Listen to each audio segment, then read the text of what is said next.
अभी भी I don't feel safe अगर मैं रात में दिल्ली में अकेले चलूंगी या कहीं भी अकेले चलूंगी। दिल्ली में तो लड़के भी सेफ फील नहीं करते।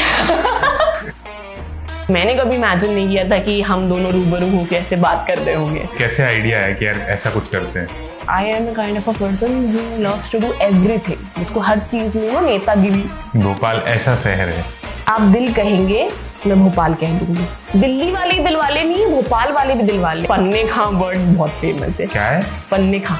फन्ने खा मत बनो, स्मार्ट मत बनो। हमारे भोपाल की तो बात ही अलग है। तुम्हारा है उस साइड में इंटरेस्ट? एक्चुअली मेरे मन में फॉलोअर्स, रीच, ये सब उस समय मुझे नहीं पता था क्या होता है। तुम किस तरह की लाइफ जीना चाहोगी? अच्छा, मैं ऐसे जीऊंगी, मेरे पास कोई रेस्ट्रिक्शन ना हो। मैंने तो कैजुअली भी आपको बताया था कि मैं सिर्फ गेम करना चाहूंगी। जो भी कंपटीशन देख ले उसमें आपको इंजेक्शंस वॉशरूम्स में पड़े हुए दिख जाएंगे। आई डोंट नो व्हाई बच्चों में बिल्कुल पेशेंस नहीं है, वो परफॉर्मेंस इतनी जल्दी अचीव करना चाहते हैं। एकदम से भगवान जी हमें सरप्राइज करते हैं कि अरे ये क्या हो गया। आजकल की जनरेशन बाकी सारी चीजों को छोड़कर स्पिरिचुअलिटी की तरफ ज्यादा बढ़ रही है। Feminism is just a word, उसमें फेमिन है तो it is not for female. अपनी जो बोली है उस पर गर्व फील करो और शर्म की बात है, वो जाहिर सी, और वो नॉर्मली हिंदी ही बोलते हैं, हिंदी ही प्रेफर करते हैं। उस कॉलेज में नहीं जाना चाहिए था, पर अब मुझे लगता है कि that was the best decision of my life. बहुत कुछ ऐसी बातें जो शायद मैं पब्लिकली बोल भी नहीं सकती। खूबसूरती ना सूरत में है ना लिबास में, निगाहें जिसे चाहे उसे खूबसूरत कर देती है। तो मुझे बताते गूज़बम्स भी आ रहे हैं, because it was amazing, it was awesome. मैं जब टीनेजर थी और एडोलसेंस को मैंने एंटर किया तो I too had attractions and all, तो होता है, पर कुछ बातें छुपी रही तो ज्यादा अच्छा है।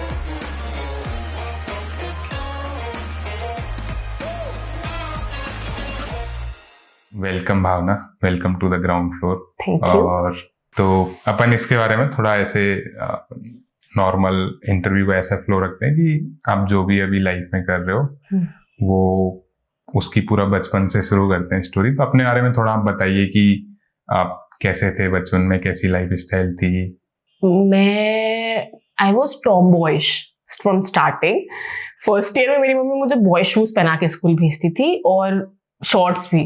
It was embarrassing. फिर सेकेंड क्लास में मैंने चेंज माई स्कूल, तो वहां के टीचर ने बोला कि girls are suppose to wear skirt. तब मम्मी को लगा कि हाँ हम कुछ गड़बड़ कर रहे हैं, but still it was, she wanted like that. तो उसके बाद से it just changed, but still my tomboyish personality continued till the time I was in 12th class. और बहुत शैतानी। एक्चुअली फैमिलीज में लड़कों की कंप्लेंट्स आती है घर पे, या लड़के थोड़ा राउडी वाला सिस्टम होता है, बट हमारे घर में उल्टा था हर चीज में।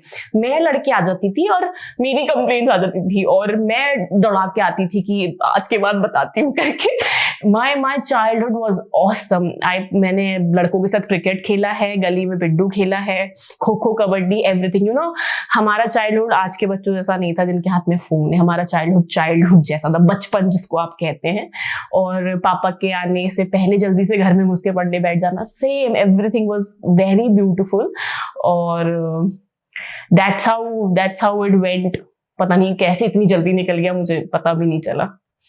तो बाकी मतलब जो जैसे कभी कल्चरल इवेंट्स होते हैं जो कॉलेज में या अपने स्कूल में, आपने कभी इवेंट लिया है या फिर सिर्फ मोस्टली स्पोर्ट्स साइड ही थे? नहीं, एक्चुअली जो मेरे टीचर्स थे स्कूल में वो काफी अच्छे थे और इंग्लिश लैंग्वेज की तरफ मेरा रुझान बहुत था। I loved this debates and speeches and all. तो यहाँ तक कि मैंने स्टेज पे खड़े होकर गाना भी गाया है। It was too bad, oh god. मैं कुछ और भजन याद करके गई थी और मैंने कुछ और भजन गा दिया था। कौन सी क्लास में? I was in 7th class I guess. But तब मुझे रियलाइज हुआ कि डरना नहीं है ना, नहीं है, क्योंकि ऑडियंस नहीं जानती कि आप क्या करने वाले हैं। That is you surprise to the audience. You can do anything you want and first attempt can be bad. First attempt तो सबका हमेशा बुरा हो ही सकता है। उसके बाद ये हुआ कि मैंने अपना पहला डेक्लेमेशन कंपटीशन करा।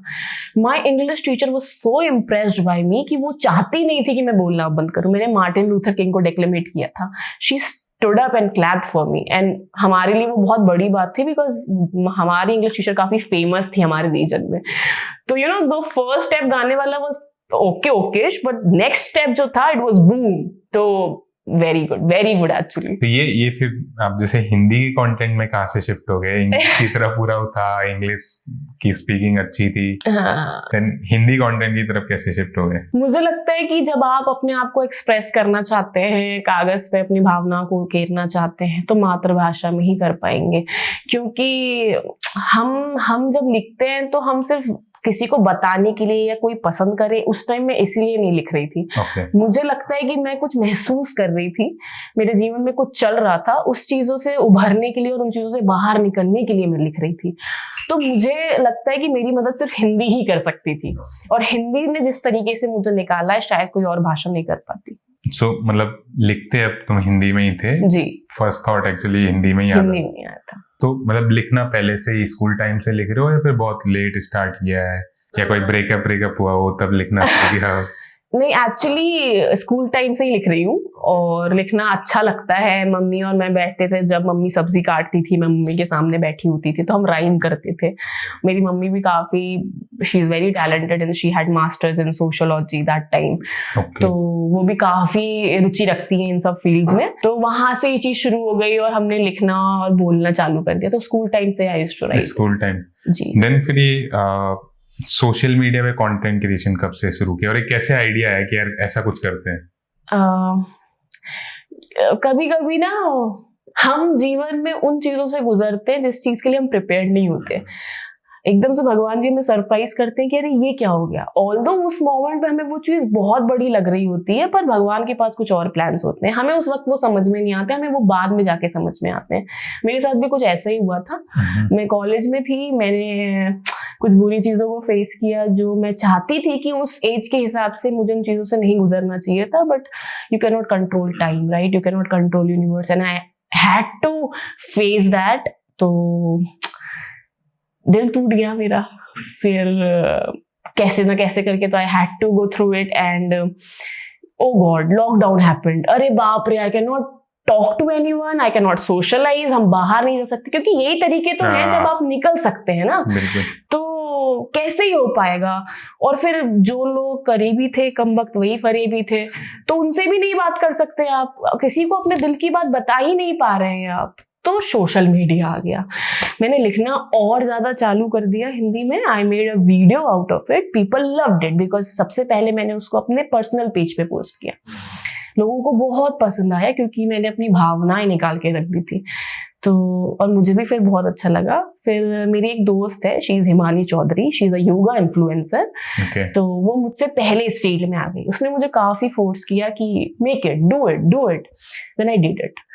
तो एट द बिगिनिंग इतना बूम नहीं हुआ, but suddenly it got boomed. My first reel got boomed, and that's how page was made. अच्छा, मैंने तुम्हारे कंटेंट में एक चीज ये भी देखी कि कृष्ण भगवान और मतलब भगवानों का कंटेंट रहता है। हाँ। तो तुम्हारा है उस साइड में इंटरेस्ट, या फिर मोस्टली ऐसे कंटेंट साइड ज्यादा है, या फिर स्पिरिचुअल साइड भी है?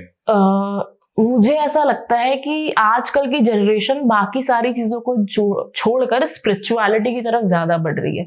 मैंने अपने घर में बचपन से अपने माँ, अपने पिताजी को हमेशा भगवान की पूजा करते हुए, घर में पूजा पाठ करवाते हुए, हर चीज का थैंक यू भगवान को बोलते हुए, कुछ भी हो रहा है तो सबसे पहला भोग भगवान को लगता है।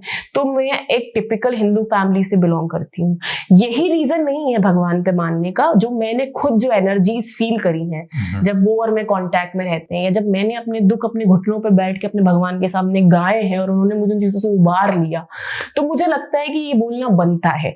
जो चीज मुझ तक पहुंची, जिस चीज से मैं निकली, तो वो लोगों तक भी पहुंचना चाहिए। मैं गीता भी पढ़ती हूँ, मुझे पता है कि गीता में क्या लिखा है, किन श्लोक के क्या मतलब है, और मैंने उन श्लोकों को लोगों तक पहुंचाने की भी बहुत कोशिश करी है। शायद यही वजह है कि जो यंगस्टर्स वो चीज देख रहे हैं, उन चीजों से सफर कर रहे हैं, वो फील कर रहे हैं, इसलिए वो उन बातों को पसंद कर रहे हैं। तो मतलब गीता की कौन सा एक कोई पार्ट है, या कोई ऐसे पर्टिकुलर पार्ट तुम्हें बहुत अच्छा लगा है, कोई बात ऐसे कि अरे ये मुझे बहुत अच्छा लगा है, या ये मेरे लिए आई ओपनिंग था? उसमें श्लोक पर्टिकुलरली रिमेम्बर नहीं है, पर श्री कृष्ण ने ये बोला है कि धरती भी मैं ही हूँ, आसमान भी मैं ही हूँ, जिस भी चीज को तुम इस दुनिया में देख पा रहे हो वो सब कुछ मेरे अंदर समाई हुई है। तो मुझसे परे कुछ नहीं है। तुम्हारा आज, तुम्हारा कल और तुम्हारे साथ जो भी होने वाला है सब मैंने ही किया है, सब मैं ही करूंगा और सब मेरी नजरों के नीचे ही हो रहा है, तो फिर तुम्हें किस बात की चिंता है? जब तुमने एक बार मुझ पर भरोसा कर लिया तो तुम्हें अपने मन से डर हटा देना चाहिए।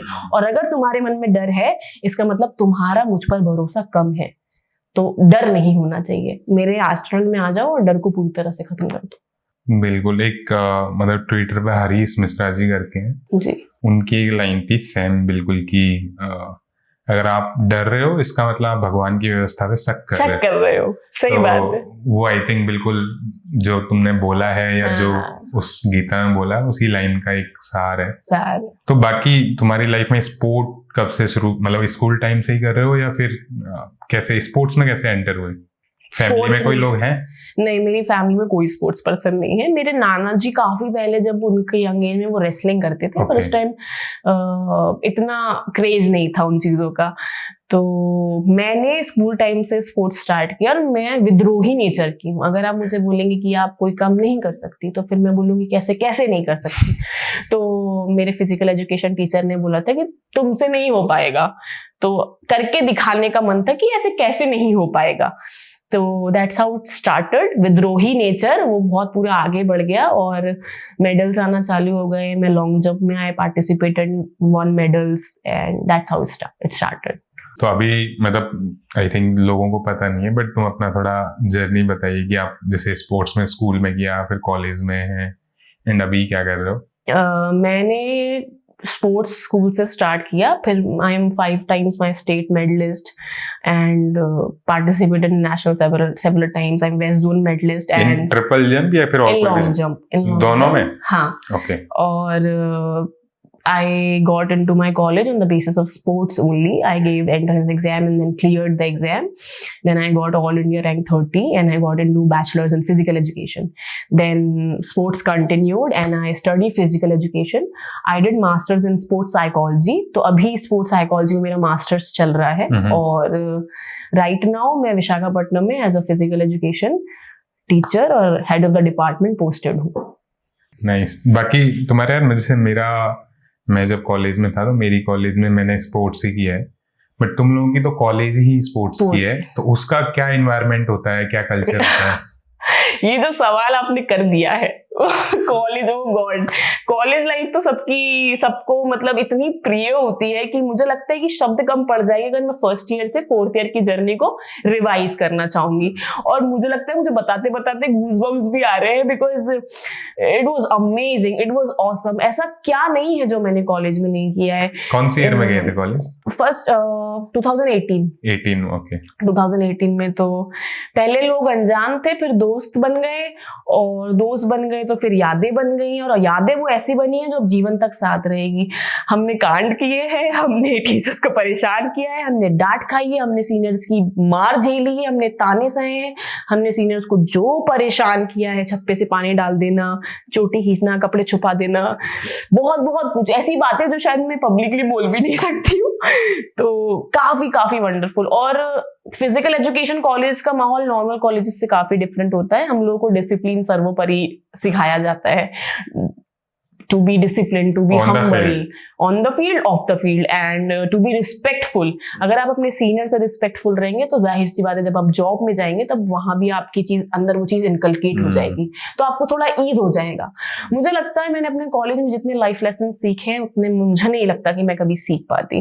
पहले मैं सोचती थी कि मुझे उस कॉलेज में नहीं जाना चाहिए था, बट अब मुझे लगता है कि that was the best decision of my life, because I got my page, I got my job, I got the personality I have right now. So I'm so thankful for my college because it taught me things that I guess that are very necessary in life to be successful.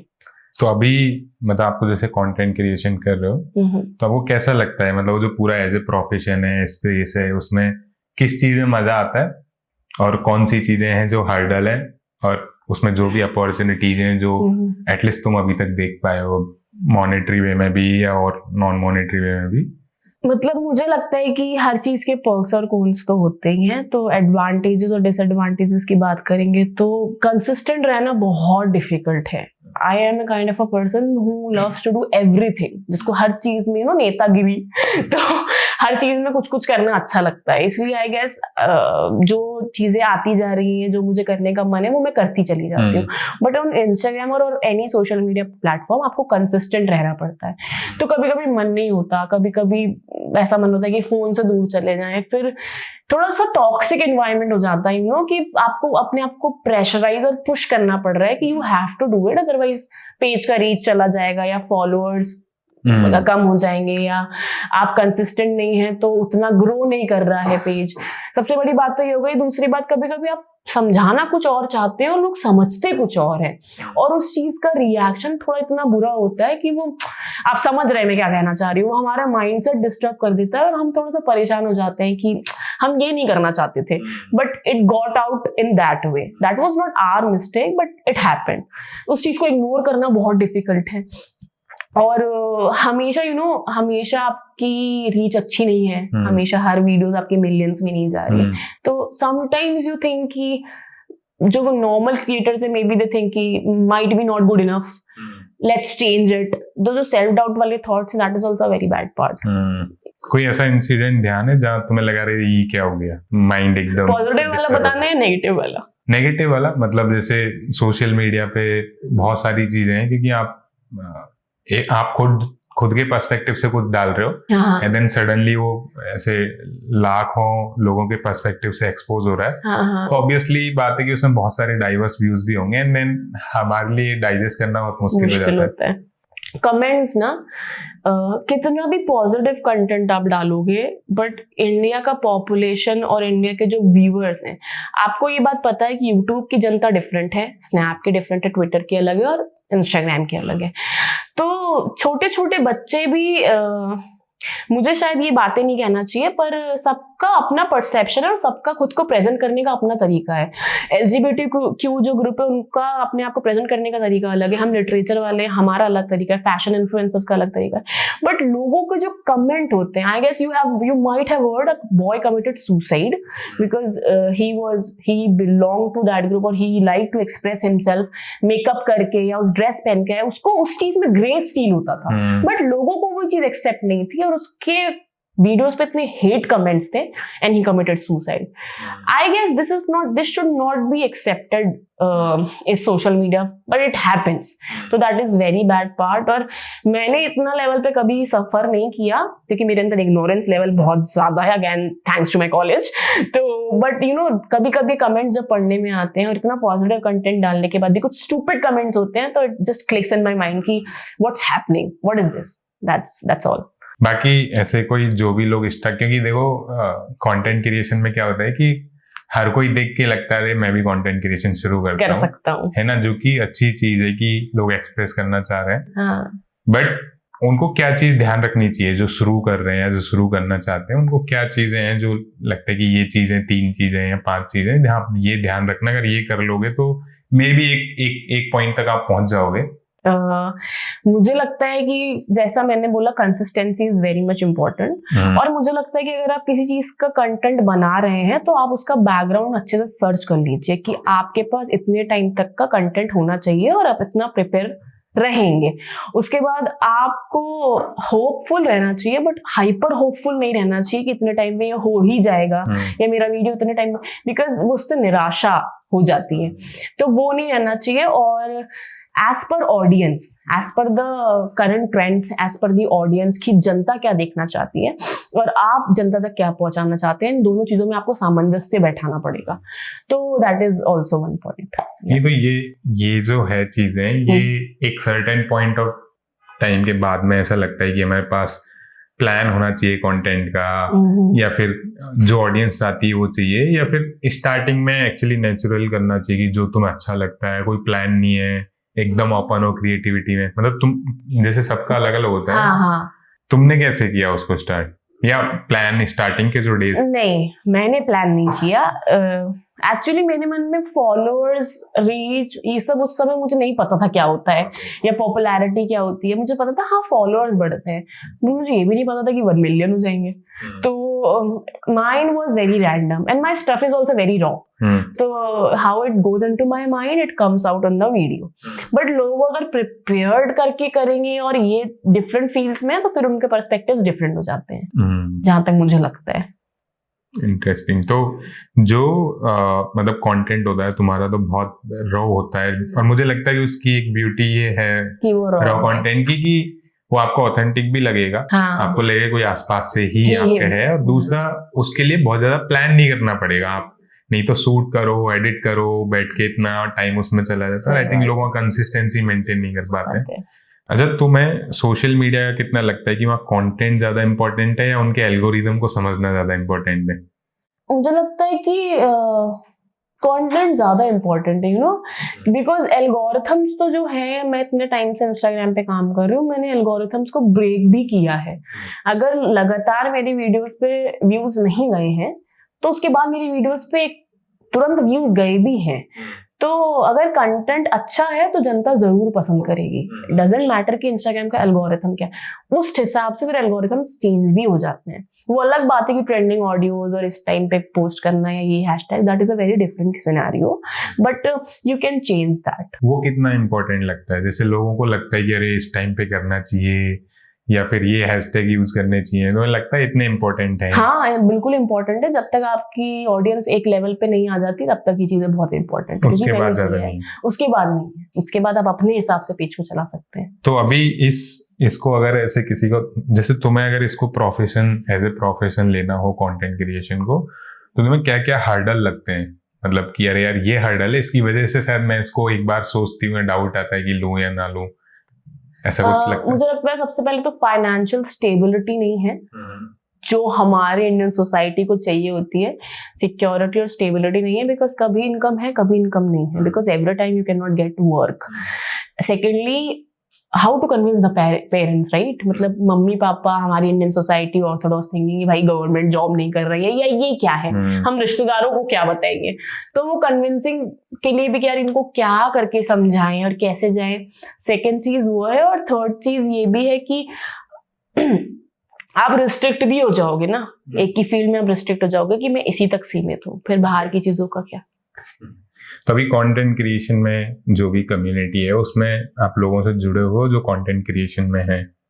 हाँ, कुछ लोगों से जुड़ी हुई हूँ, देखती हूँ, उनसे बातें भी होती हैं. तो वो उन लोगों का भी सेम पॉइंट ऑफ व्यू है कि स्टेबल सोर्स ऑफ इनकम नहीं है, या फिर कुछ लोगों का ऑलरेडी सॉर्टेड है? मुझे लगता है कि लोगों ने अपनी जॉब्स भी छोड़ी है. For example, I know one of my fellow influencer, she is Gunjan Saini, one is Nayab Nidha also. So they left their jobs for their passion. So they made their passion into profession. So that require guts, and that is their life, that is their perceptions. तो लोग अगर कुछ चीज बिल्कुल दिली तमन्ना से चाहते हैं तो वो करते हैं, वो कर देते हैं, और फिर भगवान उनको अच्छी तरह से नवाजता भी है. तो भगवान करे वो लोग और दिन दोगुनी रात चौगुनी तरक्की करें. बट या दैट्स हाउ इट गोज. अच्छा, तो तुम्हारे लिए कोई, जैसे मान लो कोई भी प्रॉब्लम ना हो, let's say B it financial या घर वालों की, तो तुम किस तरह की लाइफ जीना चाहोगे कि अच्छा मैं ऐसे जीऊंगी, मेरे पास कोई रेस्ट्रिक्शन ना हो? मैंने तो कैजुअली भी आपको बताया था कि मैं सिर्फ गेम करना चाहूंगी. अगर कोई कल को आके मुझसे ये कह देता है कि कोई फ्यूचर सेफ्टी की डर नहीं है, कोई फाइनेंशियल सिक्योरिटी का डर नहीं है, आपके माँ बाप आपको कुछ नहीं बोलेंगे, just go follow your heart, तो my heart only says jump, just jump your heart out. That's what I want to do. तो कंटेंट क्रिएशन से ज्यादा जंप में है. एग्जैक्टली. तो वहाँ बेसिक एक मेन जो हर्डल है वो यही है कि सिक्योर्ड लाइफ जो घर वाले हमारे चाहते हैं वो बेसिकली श्योर नहीं है. मतलब आपको कि मे बी आप कंटेंट क्रिएशन में नहीं, मतलब स्पोर्ट्स में एक्चुअली सबसे पहले तो अवेयरनेस नहीं है कि what sport can give you. Secondly, we live in India and India still needs time to understand what sport really is. और मुझे लगता है कि पापा मम्मी चाहते हैं कि फॉर फीमेल स्पेशली कि उनकी बच्ची जल्दी सेटल हो जाए, और क्योंकि इसमें इंजरीज का डर है, फ्यूचर सिक्योरिटी और सेफ्टी नहीं है, and to travel to play at that of time, and फिर देन सोसाइटी की बातें कि the dress you wear, the timings, तो मुझे नहीं लगता कोई भी पेरेंट इतनी इजिली इस चीज को टैकल करना चाहेगा, तो वो भी एक पहलू है शायद। तो तुम्हारा कोई फेवरेट एथलीट कौन है, मतलब इंडियन एथलीट या मे बी वर्ल्ड एथलीट भी हो सकता है? Ivana Stanovic, she's a long jumper and she's love. Her body physique, her technique of jump, she's so pretty while jumping also, and in like normal life also, she's very amazing, and she's also an Olympic medalist. And then Neeraj Chopra, we all know about him. So yeah. अच्छा, नीरज चोपड़ा पहले से ही अच्छा लगता था या medal जीतने? No, Neeraj Chopra, I used to follow him since when he was like junior world champion. वहाँ भी वर्ल्ड रिकॉर्ड बनाया था। हाँ, before that I used to follow him.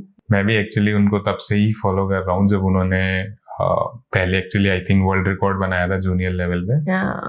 काफी अच्छा कर रहे हैं हमारे, जो उन्होंने अपनी अभी भाषा के लिए कुछ एक नया इंसेंटिव चालू किया है कि अपनी जो बोली है उस पर गर्व फील करो और शर्म की बात नहीं, वो जाहिर सी, और वो नॉर्मली हिंदी ही बोलते हैं, हिंदी ही प्रेफर करते हैं, वेरी ग्राउंडेड, बहुत ग्राउंडेड है और काफी अच्छे से बात करते हैं और बहुत सपोर्टिव भी है, तो very very nice sports person actually. इस पे आई थिंक किसी जर्नलिस्ट ने या किसी होस्ट ने उनसे पूछा था, हाँ, तो उन्होंने बोला कि यार मेरे गांव में जो लोग बैठे हैं उनको तो इंग्लिश नहीं आती है, तो मेरी अब जिम्मेदारी बनती है कि वो सीखे मेरे एक्सपीरियंस से, और अगर मैं वहां नहीं जा पा रहा हूँ और यहाँ से बोल रहा हूँ, एटलीस्ट गांव में जितने भी लोग बैठे हैं उनको हिंदी में ही समझ में आता है। और काफी देसी बॉय है एकदम, मतलब बहुत सही पर्सनैलिटी है। अच्छा, तो इंडियन स्पोर्ट्स अभी जैसे स्पेशली तुम एथलेटिक्स करते हो या इन जनरल जो इंडिया का स्पोर्ट्स है वो कहाँ स्टैंड करता है, या may be down the 10 year 20 year क्या स्पोर्ट्स में चेंज होने वाला है इंडिया में? मुझे लगता है कि जितना मैंने देखा है और जितना मेरे सीनियर्स ने देखा है और जितना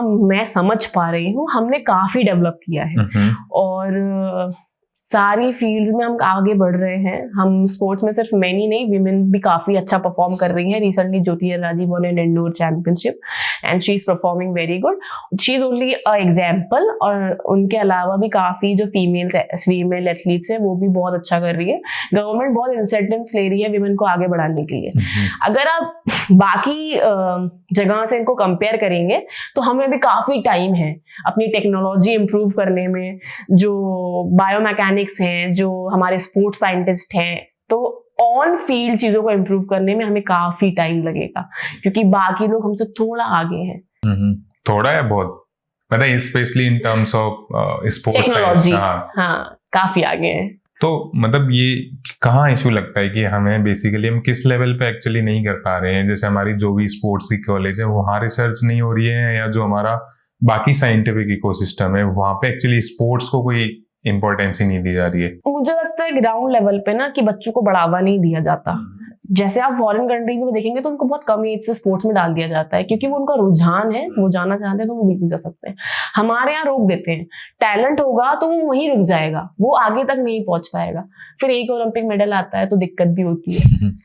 नहीं तो जैसे मुझे लगता है कि हम बहुत सारे स्पेशली एथलेटिक्स में जूनियर लेवल पे बहुत अच्छा करते हैं, जैसे हिमा दास 400 मीटर जीती थी, या बहुत सारे लोग हैं जो अभी जैसे आई थिंक रूपल करके एक लड़की है वो भी ब्रॉन्ज, तो वही लोग एक्चुअली जब नेशनल पे आते हैं, तो जैसे अगर आप यूएस में देखोगे, किसी में देखोगे, जूनियर पे कोई ब्रॉन्ज भी आता है, फोर्थ भी आता है, वो आते आते सीनियर पे आते आते उनकी ओलंपिक टीम में होता है। हाँ, वो भी बात सही कह रहे हैं आप। मुझे लगता है कि साइकोलॉजिकल बैरियर भी है कि बहुत जल्दी सेलिब्रेशन हो जाना, इसको एक साइकोलॉजिकल बैरियर ही बोलते हैं कि pre celebration, it's okay you got a medal and you achieved, but you have bigger goals. आपने अभी छोटे छोटे टारगेटेड गोल्स को अचीव किया है, इसके ऊपर चढ़ने के लिए आपको अपना माइंडसेट भी चेंज करना पड़ेगा। पर अगर आप उसी छोटे वाले लेवल पे सेटिस्फाइड हो जाएंगे, आपने अपने माइंड को सेटिस्फाइड वाली फीलिंग दे दी, then how you will do the hard work that is required to reach to the next level. तो मुझे लगता है इंडियन प्लेयर्स थोड़ा इस चीज से सफर करते हैं। Okay. तो या चीज आई थिंक एक मुझे शायद लोगों को नहीं पता है, बट मे बी इंडिया अभी 32 या 36 में, पहले 32 के लिए पिच कर रहा था, बट आई थिंक वो तो नहीं है, बट 2036 में मे बी ओलंपिक होस्ट करे या मे बी उसके नेक्स्ट टाइम करे, तो उसको देखते हुए अभी इस प्रेजेंट टाइम में कुछ चेंज करना पड़े तो वो क्या क्या चेंज करने चाहिए? मुझे लगता है पहले इंफ्रास्ट्रक्चर। हमारे पास अभी हमने रिसेंट में एक इंडोर स्टेडियम बनाया है कहाँ पे? उड़ीसा में। ओके। तो काफी सुंदर है और काफी डेवलप्ड है। और तो पहला इंडोर स्टेडियम है या हाँ, फिर और भी है? हाँ, पहला इंडोर। अच्छा, पहला इंडोर स्टेडियम। हाँ, ओके। प्रॉपर पहला इंडोर स्टेडियम है, एकदम जो प्रॉपर टेक्निकल स्टेडियम होता है। और बाकी की जो जैसे चीज इंफ्रास्ट्रक्चर, फॉर एग्जांपल अगर आप ओलंपिक्स को होस्ट कर रहे हैं तो बाकी एथलीट्स के लिए रुकने की व्यवस्था, फिर उनको पर्टिकुलर फूड प्रोवाइड करना, द वेट ट्रेनिंग सेशंस जो उनके पर्टिकुलर जिम्स होते हैं, तो वो पूरा खेलगांव बनाने के लिए you literally need a proper preparation. जो मुझे लगता है कि हाँ, हम अभी से अगर थोड़ी थोड़ी करके स्टार्ट करेंगे तब जाके हम उस लेवल तक पहुंच पाएंगे।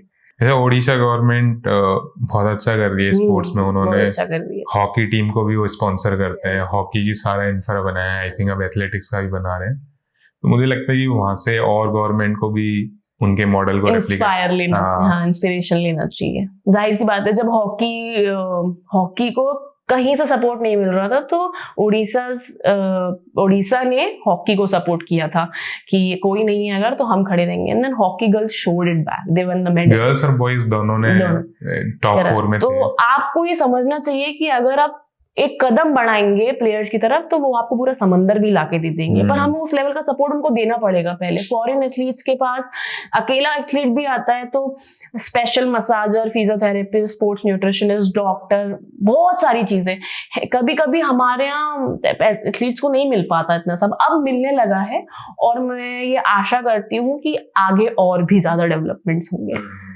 तो स्पोर्ट्स में जैसे एक प्रॉब्लम है या पता नहीं कि लोग जैसे डोपिंग, स्पेशली एथलेटिक्स या और स्पोर्ट्स में भी होता होगा, मुझे इतना नहीं है, बट डोपिंग की कितनी बड़ी प्रॉब्लम है इंडिया में? अभी रिसेंट में तो काफी ज्यादा इशू है डोपिंग का, बिकॉज अब जो भी कंपटीशन देख ले उसमें आपको इंजेक्शंस वॉशरूम्स में पड़े हुए दिख जाएंगे। आई डोंट नो व्हाई बच्चों में बिल्कुल पेशेंस नहीं है, वो परफॉर्मेंस इतनी जल्दी अचीव करना चाहते हैं कि अपने फ्यूचर का भी नहीं सोचते। बिकॉज डोपिंग एकदम स्ट्रिक्टली बैंड है और गवर्नमेंट भी इतना एक्शंस लेती है डोप के अगेंस्ट, फिर भी at the end of the day athlete को खुद समझना चाहिए अपनी बॉडी की तरफ और अपनी गेम की तरफ और अपने फ्यूचर की तरफ। उसको इतना अवेयर, इतना जागरूक रहना चाहिए कि वो ये सब चीजें ना करे। बिकॉज जब ये सब चीजें मीडिया में आती हैं, एक नेशनल लेवल पे आ जाती है, तो हमारी वर्ल्ड में भी एक इमेज है जो खराब होती है। हम रशिया को भी पीछे छोड़ते चले जा रहे हैं डोपिंग में। तो मुझे लगता है कि इस चीज के अगेंस्ट और स्ट्रिक्ट एक्शन होने चाहिए। तो अभी होते हैं, जैसे जब मतलब सिरिंज वगैरह मिलती हैं तो क्या होते हैं एक्चुअली। या तो आप बहुत ज्यादा लेवल पे नहीं कर सकते ना। अगर एथलीट टेस्ट ही नहीं करवाएगा और वो भाग जाएगा तो आप कितना ही पकड़ लेंगे। गवर्नमेंट अपना पूरा काम कर रही है, लेकिन एथलीट्स भाग जाते हैं, टेस्ट नहीं कराते। जो पकड़ा जाते हैं उनको गवर्नमेंट बैन कर देती है। वो न्यूज में आप देखते ही हैं कि दिस एथलीट वाज बैंड या इसके बॉडी में ये मिला तो he is band. But at that level उसमें अभी हमें बहुत काम करना चाहिए। मतलब तो वो कहीं इसलिए तो नहीं है क्योंकि लोगों के लिए कोई पर्टिकुलर नेशनल या स्टेट इवेंट जीतना मैटर करता है, जिसके मे बी सर्टिफिकेट्स या कहीं काम आए? वही बात है ना कि अचीवमेंट्स और इन सब चीजों के प्रति लोग इतने अंधे हो गए हैं कि वो अपना फ्यूचर खराब करने के लिए तैयार है। डोपिंग आपकी बॉडी को पूरा खराब कर देगा। आपके नॉर्मल बॉडीली फिजियोलॉजिकल फंक्शंस वैसे नहीं होंगे जैसे उनको होना चाहिए। But athletes don't understand this. चलो होपफुली, मतलब मेरे को तो लिमिटेड पता अभी, बट शायद कुछ एथलीट वगैरह भी बैन हुए थे इस चक्कर में। हाँ बैन हुए हैं। हाँ, बट आई थिंक बहुत कॉम्प्रिहेंसिव अप्रोच चाहिए इसके लिए कि क्यों कर रहे हैं लोग, पहले तो वो इंटेंट जानना पड़ेगा। सही बात है। मोस्टली तो परफॉर्मेंस ही है, मेडल्स ही है। कंपटीशन इतना हाई होता जा रहा है कि लोग मेहनत कम और इन चीजों का सहारा ज्यादा लेना चाहते हैं, जो कि गलत है। बाकी स्पोर्ट्स में भी होता है या फिर? बाकी सारे स्पोर्ट्स में होता है। तो उधर भी मतलब पर्टिकुलर एजेंसी होती है जो वो लेती है? नाडा ही है सारे स्पोर्ट्स के लिए। अच्छा, वो ओके। बाकी स्पोर्ट्स के टाइम पे ऐसा होता है कि आपको बहुत डिसिप्लिन लाइफ चाहिए होती है। देन जैसे कॉलेज का फन हो गया या फिर इस एज में लोग पार्टनर भी ढूंढ रहे होते हैं, पर्सनल लाइफ, तो वो सब चीजें आप कैसे मेंटेन करते हो? जाहिर सी बात है, मैं जब टीनेजर थी और एडोलसेंस में मैंने एंटर किया तो I too had attractions and all, तो होता है, पर कुछ बातें छुपी रहे तो ज्यादा अच्छा है। ओके। तो मतलब आपके अकॉर्डिंग ऐसा है कि आप जब पार्टनर ढूंढते हो या कोई भी आपका कैंपेनियन है, तो उसमें आप क्या लुक आउट करते हो कि ऐसा पार्टनर हो? मेरे हिसाब से आउटर अपीयरेंस बहुत कम मायने रखता है ना, बिकॉज किसी ने कहा है कि खूबसूरती ना सूरत में है ना लिबास में, निगाहें जिसे चाहे उसे खूबसूरत कर देती हैं। तो आउटर अपीयरेंस बहुत कम मायने रखता है मुझे। मेरे हिसाब से inner beauty is what matters the most. प्यार से ज्यादा समझे जाने की जरूरत है। बट ये डिफिकल्ट नहीं होता स्पोर्ट के साथ में चीजें मेंटेन करना, बैलेंस बनाना? मुझे लगता है कि आप किस तरीके से चीजों को मैनेज कर रहे हैं, आपका मैनेजमेंट स्किल्स कैसा है, उस पर डिपेंड करता है। Because when you see all the world athletes, they अपने साथ अपनी वाइफ्स को भी लेके जाते हैं कॉम्पिटिशन्स में। ओलंपिक मेडलिस्ट के बच्चे हाई जंप मैट्स पे खेलते रहते हैं। और तो डिपेंड्स अपॉन कि आप गेम के प्रति कितने सिंसियर हैं और आप अपनी पर्सनल लाइफ गेम से कितना डिफरेंट रख पाते हैं। तो डिपेंड्स अपॉन यू। बाकी आप जैसे जो कंटेंट क्रिएशन है, तो आप जैसे मैंने देखा कि खुद का कंटेंट भी क्रिएट करते हो और प्लस लोगों की या आपने कोई किसी सोर्स से अच्छी लाइन पढ़ी है तो उनको भी करते हो। तो आपने कुछ सोशल मीडिया पे ऐसे अकाउंट्स, पेजेस फॉलो कर रखे हैं जहाँ से आप कंटेंट रेगुलरली पढ़ते हो? हिंदी पंक्तियां ही पेज है जो देयर इज अ स्टोरी ना कि when I was in 11th and 12th class मैंने हिंदी पंक्तियां का पेज फॉलो किया था और वो काफी पसंद था बिकॉज उसमें इतना अच्छा कंटेंट रहता है। तो मैंने कभी इमेजिन नहीं किया था कि हम दोनों रूबरू होकर ऐसे बात कर रहे होंगे। तो क्योंकि काफी अच्छा कंटेंट होता है। आज ही विमेंस डे के अवसर पर आपने एक पोस्ट किया था कि हम हर औरत चाहती है कि प्यार से ज्यादा उसे समझा जाए, प्यार से ज्यादा समझ की जरूरत है। तो काफी सही बैठता है क्योंकि प्यार जीवन नहीं चलाएगा दो लोगों का, understanding what matters the most. तो काफी अच्छा। और भी बहुत सारी चीजें हैं जो एकदम रॉ रहती हैं, वो काफी सुंदर लगती हैं उस पेज पे। तो वो मेरा one of the favourite page है बहुत टाइम से। और भी कविताएं हैं एक, और भी हिंदी के बहुत सारे पेजेस जिनको मैं फॉलो करती हूँ। तो मतलब आपको पेजेस के तो आप सेव वगैरह कर लेते हो? जी सेव कर लेती हूँ, या on the moment I make the video, ऐसा भी होता है। तो बाकी अभी जैसे सोशल मीडिया पे क्या करते हैं ना लोग, पॉपुलैरिटी के लिए ऐसे टॉपिक्स को या ऐसे सब्जेक्ट को उठाते हैं। जैसे फॉर एग्जांपल आजकल फेमिनिज्म पे बहुत होता है, एंड देन अब उसका रिवर्स भी हो रहा है कि लोग लड़कों पे लिखने लगे ताकि उनको पॉपुलैरिटी मिले। कि तो तुम रो सकते हो, तुम्हें कंधा मिलेगा, रोना अच्छी बात है। दैट इज गुड थिंग की बट उसको जबरदस्ती हाइप करना। बाकी जैसे आपका फेमिनिज्म पे क्या व्यू है? हमारे इंडिया पे ये सोचा जाता है कि फेमिनिज्म सिर्फ मेल के लिए, फीमेल के लिए है। Feminism is just a word. उसमें फेमिन है तो it is not for females. Feminism doesn't says कि भाई तुम कम हो और मैं ज्यादा हूं। Feminism means access to equal opportunities. जो आपको मिल रहा है वो मुझे भी मिलना चाहिए मेरी कैपेबिलिटीज के हिसाब से। बिकॉज इक्वल सैलरी नहीं है, इक्वल अपॉर्चुनिटीज नहीं है, और कोई काम, किसी काम के लिए आप सही योग्य हैं, मैं भी हूं, पर वो आपको दिया जाएगा। तो this is what feminism is, equality. Feminism मतलब इक्वालिटी।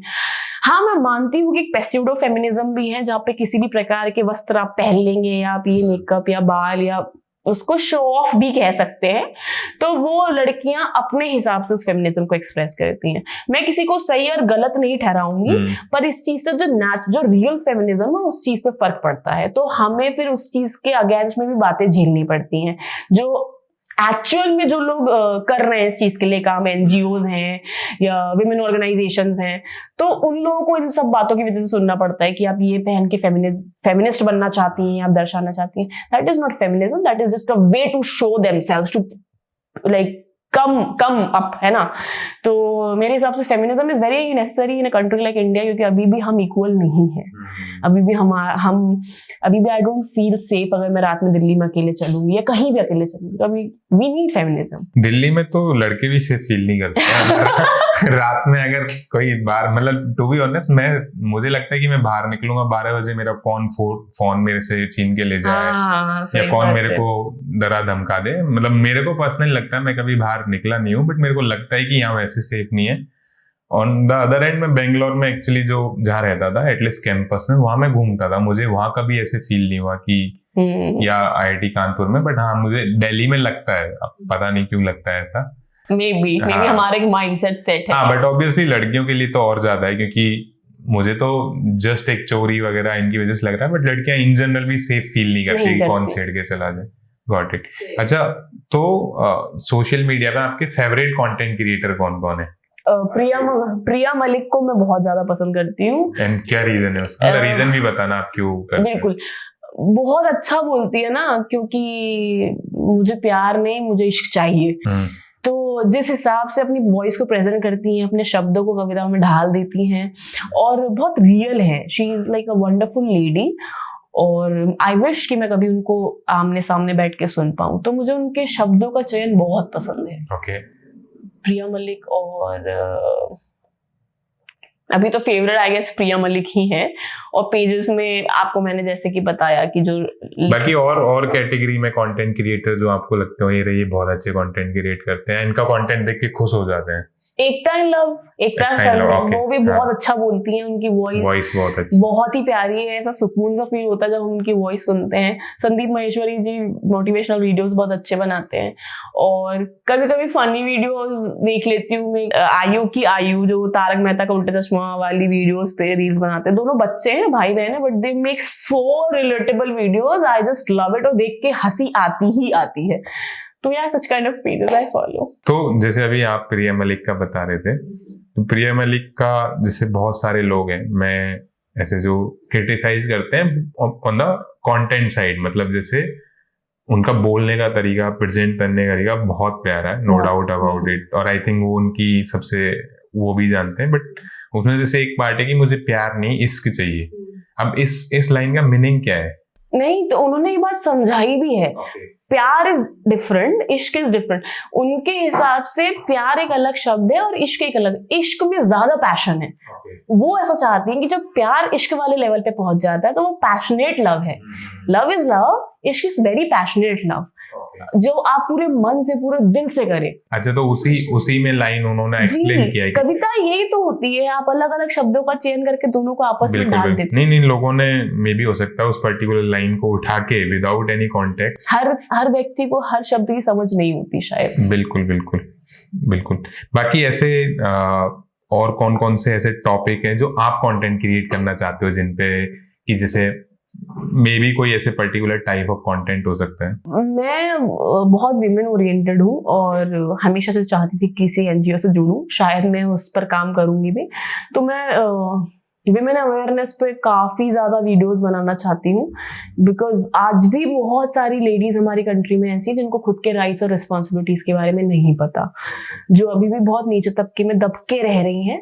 और मैं चाहती हूँ कि हमारी आवाज उन तक पहुंचे, भले ही सोशल मीडिया तक ना पहुंचे, रियल में भी पहुंचे। तो मैं उस चीजों पे वीडियोस बनाना चाहती हूँ। तो अभी जैसे कौन से ऐसे वुमेन्स या इन जनरल इंडिया में आपको सोशल इश्यूज लगते हैं कि जिन पे काम होना चाहिए, मे बी डिफरेंट वे में अप्रोच हो सकती है, बट हाँ कि ये ऐसे इश्यूज हैं जो प्रेजेंट टाइम में सीरियस है और इन पर होना चाहिए काम? अभी आप रिसेंटली स्पेनिश विमेन का केस देख लीजिए। आई मीन आप क्या एक्सपेक्ट कर रहे हैं? चलिए मैं मान लेती हूँ कि हमारी भारतीय औरत सेफ नहीं है, पर बाहर की औरत आके भी सेफ नहीं है। और फिर जो गलत मानसिकता के लोग हैं वो कपड़ों पे उंगली उठा देते हैं कि अगर औरत ऐसे कपड़े पहनेगी तो औरत किसी भी प्रकार के कपड़े पहने, आपकी मानसिकता वो कपड़ों को नहीं देख रही है। मतलब किस तरह से काम हो रहे हैं। अगर कोई फॉरेनर हमारी कंट्री में आ रहा है और वो सेफ नहीं है तो फिर कहाँ है सेफ्टी? फिर नहीं, और फिर आपकी वर्ल्ड लेवल पे इमेज खराब हो रही है। मुझे लगता है कि women safety and security is the first and foremost thing that needs to be considered. अगर औरत पीछे रह जाएगी तो भारत कभी आगे नहीं बढ़ पाएगा। भारत को developed, Bharat is still developing nation, Bharat को डेवलप कोई कितना भी कर ले, कोई कितना भी पैसा कमा ले, हमारी जीडीपी कितनी भी आगे पहुंच जाए, if women is lacking behind in her safety, India will never become a developed nation. That's for sure. बाकी इनके अलावा और कोई इश्यूज जो आपको लगते हैं? मुझे लगता है अभी हमने बहुत काम किया है बहुत सारी चीजों में। तो बहुत जो पुराने इश्यूज थे, female foeticide and dowry and women's education, तो उसमें हमने काफी काम किया और हम काफी इंप्रूवमेंट देख भी रहे हैं। इन्हीं चीजों पे काम करते जाएंगे तो ज्यादा बेटर आएगा। इस विमेन्स को पार्लियामेंट में जो रिजर्वेशन मिला हुआ है उस पे भी और काम करे जाना चाहिए, because male will not understand the difficulties and the challenges that women face. तो ज्यादा रिजर्वेशन होगा तो विमेन इश्यूज ज्यादा प्रेजेंट हो पाएंगे। तो वो भी एक पॉइंट हो सकता है। आप जैसे भोपाल शहर से हैं, तो आपको भोपाल को एक्सप्लेन करना हो, जो भोपाल में कभी नहीं गए हैं या जो भोपाल से नहीं है, भोपाल ऐसा शहर है। आप दिल कहेंगे, मैं भोपाल कह दूंगी, क्योंकि सब है हमारे पास, सब है। हम भोपाली हैं, सूरमा भोपाली हैं, हम दिलवाले हैं। दिल्ली वाले ही दिलवाले नहीं है, भोपाल वाले भी दिलवाले हैं। बड़े ही सहज, सरल और सूक्ष्म किस्म के प्राणी हैं भोपाल में। कोई झूठ फरेब नहीं करेंगे, जो दिल में बात होगी वो आपके सामने रख देंगे। हमारे यहाँ चाय पीने आइए, हम आपको लेक के साइड में बैठा के चाय पिलाएंगे और आपसे बढ़िया गुफ्तगू करेंगे। बाकी क्या चीजें फेमस है? कोई मे बी प्लेस या खाने की चीजें या कोई पर्टिकुलर टाइप? भोपाल शीतल दास की बगिया बहुत फेमस है, वहां से सनसेट बहुत सुंदर दिखता है। बड़ा तालाब बहुत फेमस है, आप पूरा नेचुरल सराउंडिंग्स देख सकते हैं। विंड्स एंड वेव से बैठ के आप डिनर करते हुए पूरा लेक का व्यू देख सकते हैं। इंडियन टी हाउस की चाय पियेंगे तो आप बाकी जगह की चाय भूल जाएंगे। तो हमारे भोपाल की तो बात ही अलग है। चाय ज्यादा पीते हैं उधर लोग? हाँ, चाय ज्यादा पीते हैं। और फन्ने खा वर्ड बहुत फेमस है। क्या है? फन्ने खा। फन्ने खा मत बनो, स्मार्ट मत बनो। अच्छा, फन्ने का मतलब स्मार्ट मत। ये कुछ नया वर्ड मिला है, मैंने नहीं सुना कभी लेकिन ऐसा। बट ठीक है, मेरा बहुत लिमिटेड इंटरेक्शन रहा है भोपाल वाले लोगों से। जी, बोलते हैं फन्ने खा मत बनो। ये तो लगाना पड़ेगा मत बनो। बाकी और कुछ चीजें जो आप शेयर करना चाहें, जो मे बी आपको लगता है कि मैं ऑडियंस, जो भी हमारी ऑडियंस है, जो आपकी ऑडियंस है, कोई मैसेज हो सकता है, कुछ भी हो सकता है। मैंने अंकुर वारिकू जी की एक बुक पढ़ी थी, द एपिक शिफ्ट। उसमें आखिरी के पन्नों में उन्होंने अपनी बेटी के लिए, बेटे और लड़के के लिए, लड़की के लिए लेटर्स लिखे हैं। दोनों बच्चों के लिए लेटर्स लिखे हैं, छोटे छोटे लेटर्स। उन्होंने अपनी बेटी के नाम पे एक लेटर लिखा है कि अगर आपकी बेटी आपसे ये कह रही है कि मैं आज पेंटर बनना चाहती हूँ, 2 साल बाद वो आपसे कहेगी कि मैं एयर होस्टेस बनना चाहती हूँ, 3 साल बाद वो आपसे कहेगी कि मैं स्पोर्ट्स पर्सन बनना चाहती हूँ, आप कभी उससे मत कहना कि तुम सिर्फ एक चीज बन सकती हो। आप हमेशा कहना कि तुम सब बन सकती हो, तुम जो चाहोगी, या बेटा भी जो चाहेगा। क्यों हम रिस्ट्रिक्ट कर रहे हैं अपने आप को सिर्फ एक फील्ड में? क्यों हम सब कुछ नहीं कर सकते? जब हम पैदा होते हैं तब भी हम सारी चीजें सीख लेते हैं। हम चलना सीख लेते हैं, खाना भी सीखते हैं, गाड़ी चलाना सब सीख लेते हैं। तो जब प्रोफेशन की बात आती है तो क्यों ही एक ही प्रोफेशन पे अडिग रहना है, या क्यों ही एक ही प्रोफेशन पे टिके रहना है? या माँ बाप अपने बच्चे को क्यों बोलते हैं कि तुम सिर्फ इसमें स्थिर हो? हमारी खुशी ज्यादा इंपॉर्टेंट है। हम कैसे जीवन यापन कर रहे हैं, इतना सा है, जीवन कब निकल जाएगा पता भी नहीं चलेगा। तो क्यों ना वो सब कर लें जो हम चाहते हैं। बस।